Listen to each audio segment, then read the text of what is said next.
नमस्कार, पहला प्रणाम दोस्तों, स्वागत है आपका एक बार फिर से आपके अपने चैनल देवभूमि करियर पॉइंट पर। आशा करता हूँ आप सभी लोग स्वस्थ होंगे, काफ़ी अच्छी आपकी स्टडी चल रही होगी। देखिए यूट्यूब चैनल पे लगातार आपको रिवीजन क्लासेस में दे रहा हूँ, साथ ही उत्तराखंड की लोक शब्दावली वाली क्लास भी आपको मिल रही है, तो इन सभी क्लासेस का आप लाभ उठाएं। साथ ही जो ये हमारी टेस्ट सीरीजें चलती हैं उत्तराखंड जी के सामान्य हिंदी और सामान्य अध्ययन, इसको भी आप लोग फॉलो ज़रूर कीजिएगा। आज सामान्य हिंदी का टेस्ट नंबर 164 है, काफ़ी महत्वपूर्ण हिंदी के प्रश्न आपको इसमें देखने को मिलेंगे। इसके साथ साथ जिन लोगों का अभी अपकमिंग एग्जाम है UK triple S C group C, उनके लिए 100 फुल लेंथ प्रैक्टिस सेट चल रहे हैं एप्लीकेशन स्टोर पे। अगर अभी तक भी आपने इनरोल नहीं किया है तो कर लीजिएगा, क्योंकि हैप्पी न्यू ईयर का ऑफर चल रहा है इसमें, जिसमें आपको 50% ऑफ है। और साथ ही दोस्तों ये टेस्ट सीरीज आपका हिंदी और इंग्लिश दोनों भाषाओं में उपलब्ध है, तो जो भी इंग्लिश मीडियम वाले हैं वो भी इसमें इनरोल कर सकते हैं, कोई भी दिक्कत आपको नहीं आएगी। केवल 20 प्रश्न जो होंगे हिंदी के होंगे प्रत्येक पेपर में, बाकी सभी प्रश्न बाइलिंगुअल होंगे, ठीक है। तो आप इसको इनरोल करना चाहते हैं तो इस वीडियो के डिस्क्रिप्शन बॉक्स में लिंक है, या सीधे हमारे एप्लीकेशन स्टोर पे आप विजिट कर सकते हैं। अप्लाई कूपन कोड जरूर कीजिएगा जब आप इस कोर्स के अंदर जाएंगे, ठीक है। वहाँ पे नीचे पे अप्लाई कूपन कोड आएगा, जैसे उसमें क्लिक करेंगे आप 50% ऑफ हो जाएगा। तो चलिए शुरुआत करते हैं आज के टेस्ट के। आज है सामान्य हिंदी टेस्ट भाग 164, ठीक है। बाकी भाई टेस्ट सीरीजों को फॉलो कीजिए, बहुत ज़्यादा हेल्प आपको मिलेगी। टेस्ट सीरीज जो आपको दिए जा रहे हैं, उत्तराखंड के 193 के आसपास टेस्ट हो चुके हैं, और जीएस और हिंदी के भी लगभग 160 से ऊपर टेस्ट हो चुके हैं। तो इतने टेस्ट भी अगर आप फॉलो करते हैं, डेली रूटीन में रखते हैं, तो बहुत अच्छी हेल्प आपको मिलेगी एग्जाम में, ठीक है। चलिए शुरुआत करते हैं आज के पेपर की, टेस्ट की। आज है हिंदी का टेस्ट 164। पहला क्वेश्चन आपके सामने है, गाँव में रूल मडू खूल लोकोक्ति का क्या अर्थ है, ठीक है।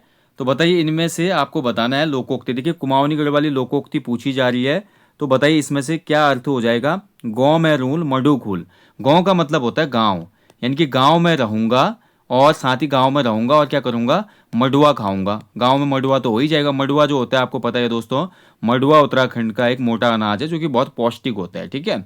तो मडुआ खाऊंगा बोला जा रहा है यहाँ पे, गाँव में रहूंगा और मडुआ खाऊंगा, यानी कि इसका सही अर्थ हो जाता है, जो भी स्थिति मेरी है भैया आई एम सेटिस्फाइड, यानी कि अपनी स्थिति में संतुष्ट रहना, ठीक है। ऑप्शन डी इसका राइट आंसर हो जाएगा, अपनी स्थिति में संतुष्ट रहना।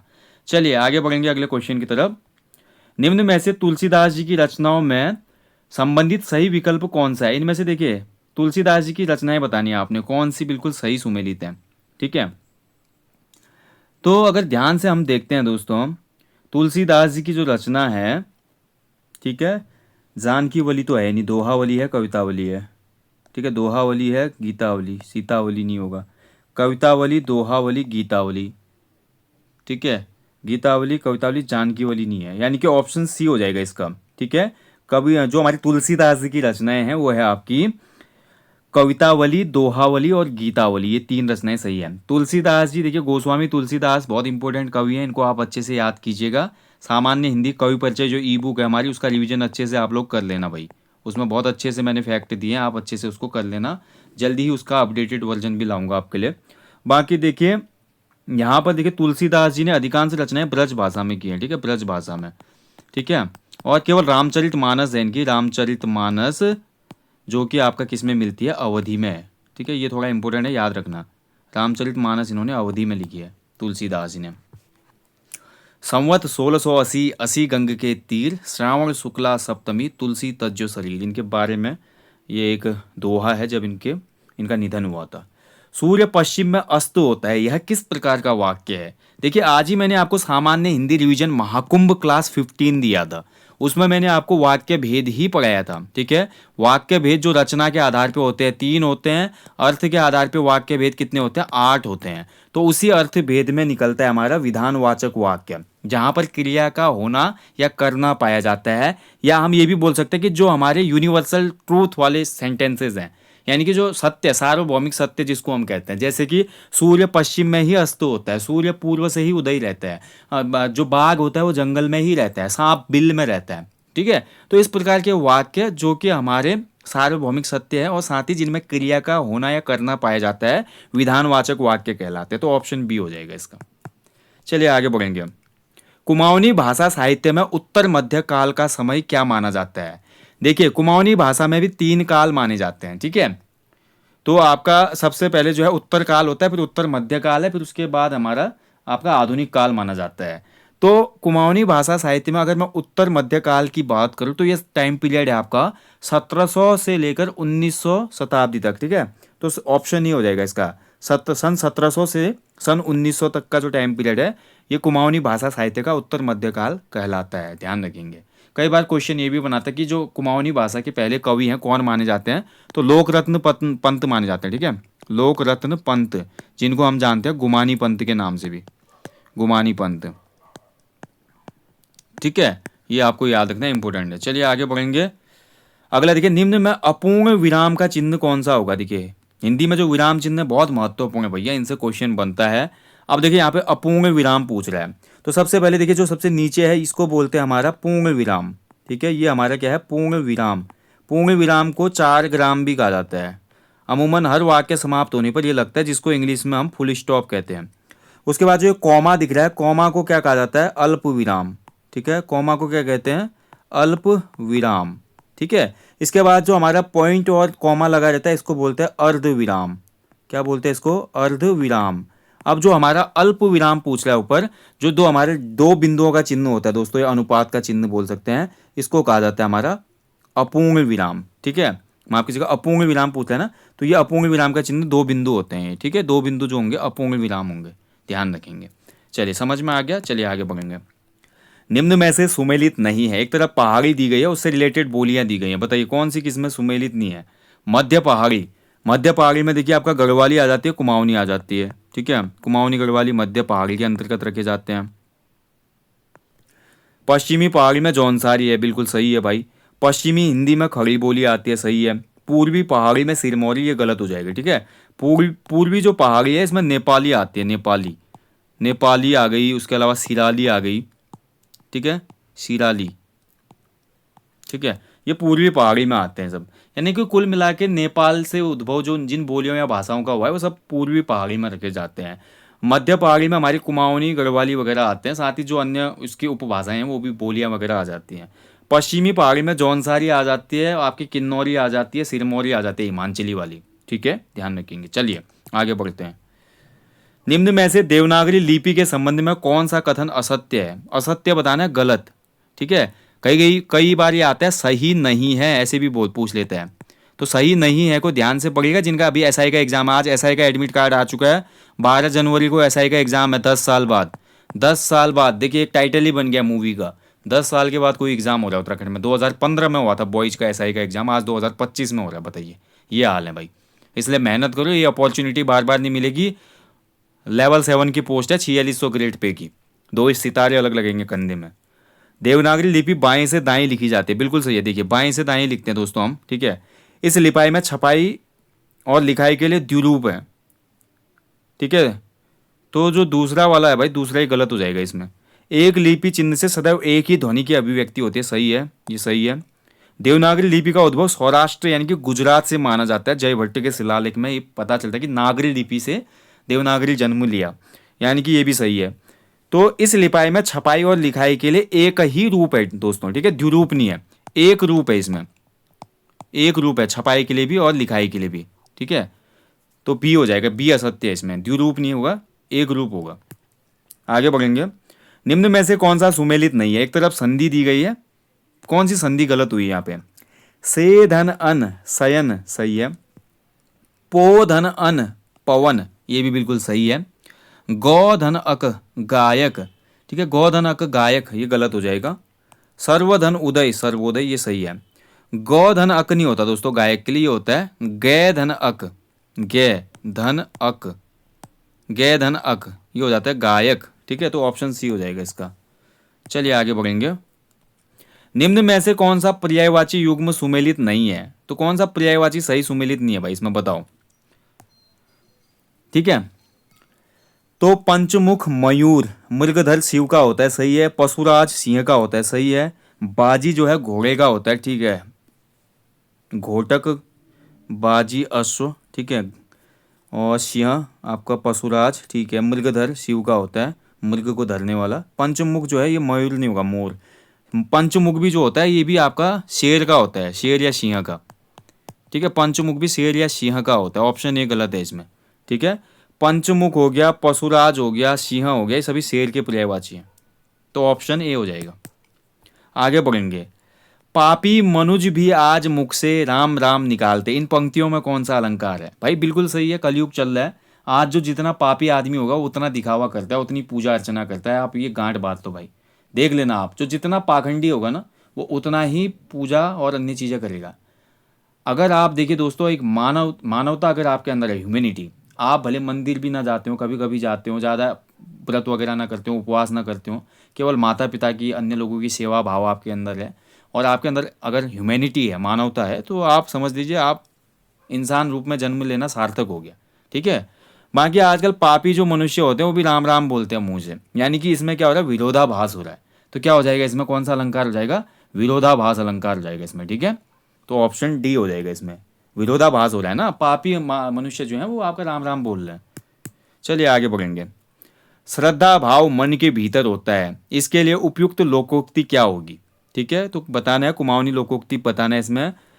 श्रद्धा भाव जो होता है मन के भीतर ही होता है, तो इसका राइट आंसर हो जाएगा पापी मन टापी। का मतलब तो ये होता है जो पाप जिसके मन में होगा ना, जो उसका जो चोर होगा किसी के मन में, तो वो पहले से पकड़ा जाएगा, मतलब कुछ ना कुछ गड़बड़ होगी वहाँ पे। जय साल ह्यून वै साल ग्यूं, ठीक है, ये आपका कहीं एक कंडीशन पे है। गंगा लौड़ खन खन बौड़, ठीक है, जो नदी के लौड़ होते हैं, पत्थर होते हैं, बसते रहते हैं।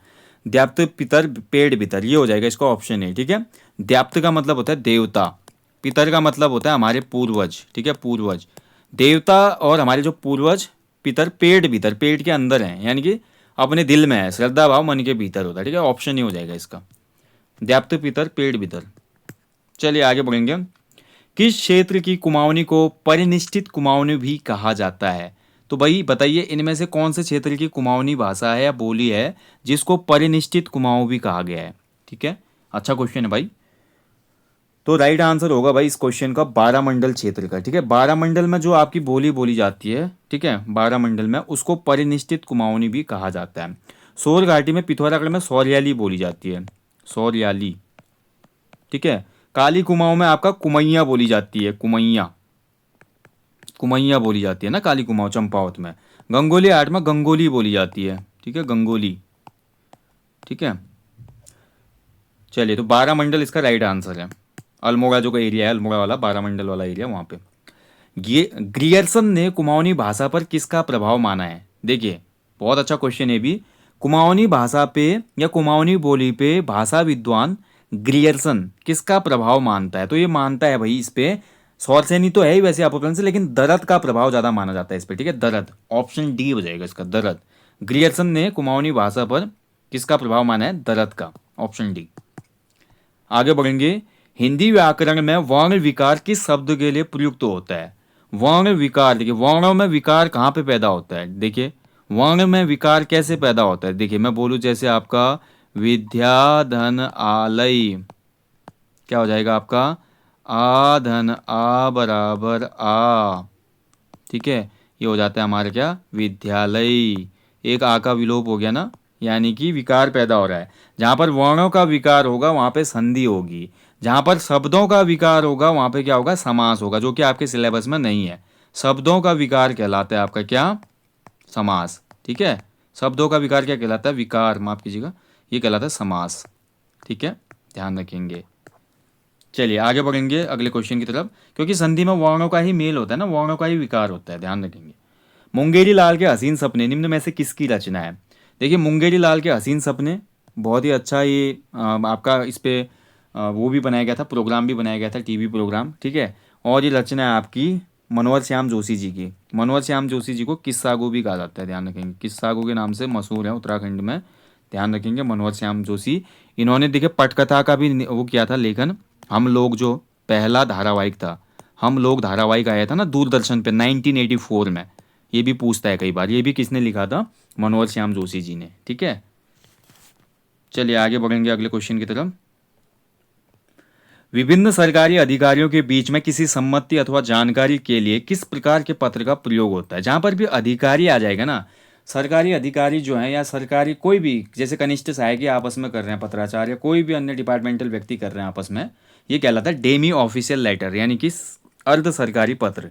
ठीक है, अर्ध सरकारी पत्र इसको कहा जाता है, ऑप्शन बी हो जाएगा। गस्ती या घुमक्कड़ पत्र जो होता है ये परिपत्र को कहा जाता है, सर्कुलर, परिपत्र। इसको गस्ती या घुमक्कड़ पत्र कहा जाता है। ठीक है, अधिसूचना जो है गजट में जारी होती है, कई बार क्वेश्चन बनता है। और कार्यालय ज्ञापन आपका कई चीज़ों के लिए आता है, जैसे कि कोई नियुक्ति वगैरह है या अन्य चीज़ें हैं, जैसे आपका संवाद वगैरह भी आता है यूके ट्रिपल एस सी का, तो वो कार्यालय ज्ञाप है, या संशोधन के लिए किसी विज्ञप्ति में कार्यालय ज्ञाप ही आता है। वीर चंद्र सिंह गढ़वाली जो एक जीवनी पर आधारित रचना है, इसके लेखक कौन है? देखिए, वीर चंद्र सिंह गढ़वाली पर भाई हमारी एक जीवनी लिखी है, किसने? राहुल सांकृत्यायन जी ने। ठीक है, ऑप्शन बी इसका राइट आंसर है, सांकृत्यायन जी ने। और सांकृत्यायन जी का जो वास्तविक नाम था क्या था? केदार पांडे। राहुल सांकृत्यायन जी का वास्तविक नाम था केदार पांडे, ध्यान रखेंगे। और देखिए, इनको घुमक्कड़ पंडित भी कहा जाता है। ठीक है, घुमक्कड़ पंडित भी इनको कहा जाता है, घूमते रहते थे ना, अधिकांश रचनाएं इनकी घूमने पे ही है। और रामोदर स्वामी भी इनका अन्य नाम है, रामोदर स्वामी। ठीक है, ध्यान रखेंगे दोस्तों, महत्वपूर्ण है ये। राहुल सांकृत्यायन काफ़ी महत्वपूर्ण नाम है, काफ़ी इनकी रचनाएं पूछी जाती हैं एग्जाम में। चलिए भाई, अगले क्वेश्चन की तरफ बढ़ते हैं। नेक्स्ट क्वेश्चन है आपका, निम्न में से कौन सा एक असत्य कथन है? गलत कथन बताना है आपको। ठीक है, कौन सा गलत हो जाएगा इसमें से? पहला विश्व हिंदी सम्मेलन 1975 नागपुर में हुआ था, बिल्कुल सही है। ठीक है, केंद्रीय हिंदी संस्थान लखनऊ में स्थित है, ये गलत हो जाएगा इसमें। संविधान की 8वीं अनुसूची में 22 भाषाओं का उल्लेख है, सही है। राजभाषा अधिनियम 1963 में 9 धाराएं थी, बिल्कुल सही है। केंद्रीय हिंदी संस्थान जो है भाई, ये आपका कहाँ स्थित है? ये आगरा में है। ठीक है, लखनऊ में नहीं है, ये आगरा में हो जाएगा। ठीक है, पहला विश्व हिंदी सम्मेलन कब हुआ था? 1975 को, 10 जनवरी। इसलिए देखिए 10 जनवरी को ही क्या मनाते हैं? विश्व हिंदी दिवस। ठीक है, राष्ट्रीय हिंदी दिवस कब मनाते हैं? तो 14 सितंबर। ये भी महत्वपूर्ण है, याद रखिएगा। राष्ट्रीय जो हिंदी दिवस है वो 14 सितंबर है, जबकि विश्व हिंदी दिवस कब है? 10 जनवरी को। ठीक है, चलिए आगे बढ़ेंगे। उत्तराखंड की लोक कला में प्रकीर्ण चित्र प्रसिद्ध है। देखिए, प्रकीर्ण चित्र मैंने आपको बताया था अभी हाल में ही, उत्तराखंड रिवीजन महाकुंभ जो चल रहा है उसमें मैंने लोक कला एवं संस्कृति शुरू कर दिया आपका। ब्रिटिश कुमाऊं गढ़वाल के बाद सीधे मैंने आपको आर्ट एंड कल्चर देना शुरू किया, क्योंकि आपका एग्जाम है अभी, उसके बाद अन्य टॉपिक देते रहूँगा। तो वहाँ पर मैंने आपको प्रकीर्ण चित्र बताए थे। क्या होते हैं प्रकीर्ण चित्र? लाइक एपण की तरह होते हैं प्रकीर्ण चित्र। ठीक है, जिनको किससे बनाया जाता है? प्रकीर्ण चित्र बनाने के लिए उपयोग होता है चावल के घोल का। ठीक है, गेरू की मिट्टी से लीपा जाता है, फिर चावल के घोल, जो सफ़ेद घोल होता है जिसको बिस्वार कहा जाता है, बिस्वार से भी चित्र उकेरे जाते हैं। ठीक है, और प्रकीर्ण चित्र का मतलब होता है आपका विविध। प्रकीर्ण का मतलब पूछ लेना इसमें, प्रकीर्ण का मतलब होता है विविध, ऑप्शन ही हो जाएगा इसका। ठीक है, विविध। चलिए आगे बढ़ेंगे। निम्न में से सही सुमेलित नहीं है। देखिए, नहीं है पूछ रहा है, कौन सा सही सुमेलित नहीं है? तो देखिए, खेत के बीच की सीमा। देखिए, कुमाऊं क्षेत्र में जहाँ पर भी खेत होगा, ये आपका खेत है मान लीजिए, और इधर पे मेरा खेत है। ठीक है, ये आपका है और ये मेरा है खेत, और दोनों खेत का जो विभाजन बिंदु है, यहाँ पर एक पत्थर होगा। ठीक है, यहाँ पे एक पत्थर होता है और इसी पत्थर को कहा जाता है ओड़ा, बिल्कुल सही है। खेत का किनारा जो है, देखिए अब खेत का किनारा जो है, 2 किनारे होते हैं, ध्यान रखेंगे दोस्तों। ठीक है, खेत का किनारे 2 होते हैं। देखिए, अब खेत का जो किनारा होता है, 2 किनारे होते हैं खेत के, इसमें जो अंदरूनी किनारा होता है, क्योंकि सीढ़ीदार खेत होते हैं ना पहाड़ों में, ऐसे थोड़ा मैं बना के दिखाता हूँ तब थोड़ा समझ में आएगा आपको, रुकिए 1 मिनट। ठीक है, देखिए पहाड़ों में इस टाइप से खेत होते हैं ना, ये देखिए ये आपका खेत हुआ। ठीक है, इस टाइप से खेत होते हैं। ठीक है, तो यहाँ पर देखिए जो आपका ये अंदरूनी भाग होता है खेत का, अंदरूनी भाग वो कहलाता है कनौ। ठीक है, कनौ या कनल कहा जाता है इसको, ये भी सही है। तो खेत का जो निचला भाग होता है, ठीक है, ये वाला निचला भाग ये होता है खेत का, निचले भाग को इचर या इचल भी कहा जाता है, इचल। ठीक है, इचर या इचल कहा जाता है, ये भी सही है। अनुर्वर खेत जो होता है उसको तिरावनी कहा जाता है, ये गलत हो जाएगा, इसमें सुमेलित नहीं है, डी वाला। अनुउर्वर यानी कि बंजर जो खेत होता है, ठीक है, बंजर खेत, बंजर खेत की यहाँ पे बात हो रही है। ठीक है, बंजर खेत को कहीं कहीं पे नदी के किनारे वाले जो खेत होते हैं उनको बगड़ कहा जाता है, बंजर खेत बगड़ कहलाता है। ठीक है, ध्यान रखेंगे, नदी के किनारे वाला। और नदी के किनारे का ही उर्वर जो खेत होगा उसको कहते हैं क्या? उर्वर खेत को शेरा कहा जाता है। शेरा वाले जो खेत होंगे बहुत ही उपजाऊ होते हैं। ठीक है, क्योंकि ये खादर मिट्टी वगैरह से बने होते हैं। बगड़ वाले पथरीले खेत होते हैं जिसमें कोई फसल नहीं होती है। लेकिन गाँव के बीच में अगर कोई बंजर खेत है, गाँव के बीच में अनुर्वर कोई खेत है, तो आपने उसको पढ़ा होगा कई बार इजरान। लेकिन इजरान एक भूमि विशेष है, खेत नहीं है, भूमि का बड़ा टुकड़ा। यानी कि गांव के ऊपर भूभाग में या पूर्व में या दक्षिण में ऐसा बड़ा भूभाग जिसमें केवल घास होती है, अन्य खेती नहीं होती है, वो इजरान कहलाता है। बट यहाँ पर खेत की बात हो रही है, ठीक है। तो बंजर खेत या अनुउर्वर खेत को आपका कहा जाता है बाज, बाज खेत या बजांगी, ठीक है। क्या कहा जाता है? बजांगी, ठीक है, बजांगी। तो ये आपको याद रखना है, बजांगी, बाज या बजांगी खेत, यानी कि जो बाज है यानी कि बंजर है जो खेत, ठीक है। तो ये होता है। और वही बड़ी भूमि जो बंजर है, पथरीली है, उसको इजरान कहा जाता है। नदी के किनारे का अनुर्वर खेत कहलाता है, जो उपजाऊ नहीं है उसको कहते हैं क्या? बगड़। और नदी के किनारे का ये उपजाऊ खेत कहलाएगा आपका शेंग भी कहते हैं कहीं के, और शेरा भी कहते हैं। याद रखना, बहुत महत्वपूर्ण है। ओके, तो दोस्तों ये था सामान्य हिंदी टेस्ट भाग 164। आशा करता हूँ आपने 20 में से 20 नंबर लाए होंगे। बाकी जाने से पहले हमेशा की तरह बोलूँगा, अपने जीवन में एक पेड़ अवश्य लगाएं और लोगों को भी इसके लिए अवेयर करें। बाकी जो भी टेस्ट सीरीजें आ रही है चैनल पे भाई, उसको आप फॉलो करें, साथ ही रिवीजन क्लास महाकुंभ को भी फॉलो करें।